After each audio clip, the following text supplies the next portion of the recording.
alas 5 na naman ng hapon dito at ako'y naghihintay sa aking driver. Itong mga ito, pag ako'y nasa taas pa, tawag ng tawag.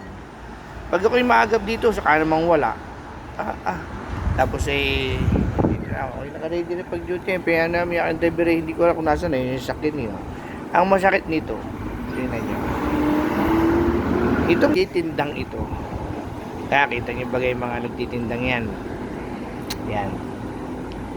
yan, mga walang kadala-dala, at talaga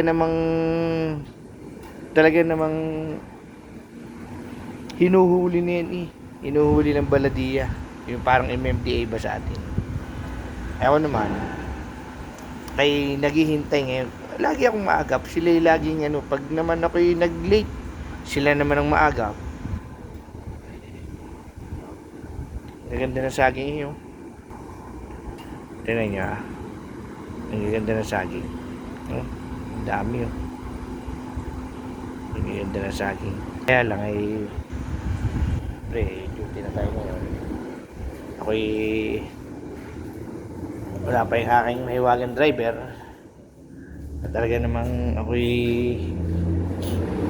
pag maagap, sila naman ang late. Pagka duty, wala pa tulog, gawa nang ako'y naglaba kanina. Medyo masakit ang aking mata, pero okay lang. Kala mo naman ito may kachat, wala namang ibang mga kausap, sila lang din.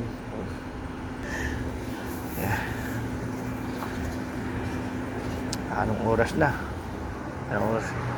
Alas 5:10 na. Wala pa yung aking driver.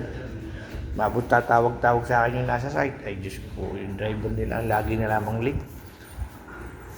Narito na ako, naka-ready na yun. Narito ako sa Grand Floor. Narito sa Grand, yung aming sakyan, nasa dulo katabi ng dilaw, ay yung driver. Hindi ko alam kung ano ba ang drama nitong mga ito, at wala pa yung aking mga driver. Hapon na naman, kaya pero ako nakaprepare na. Doon na lang ako babawi ng tulog. Talagang pinaglaba kasi kanina. Yan, so dami na naman siyang tinda. Marami na naman tinda.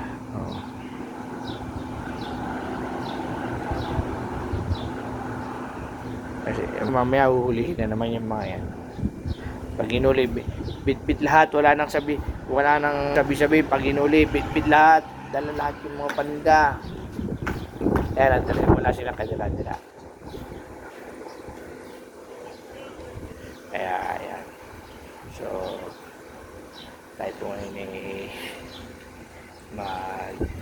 magpapaalam na, at baka mamaya ay dumating na yung aking mahiwagang driver.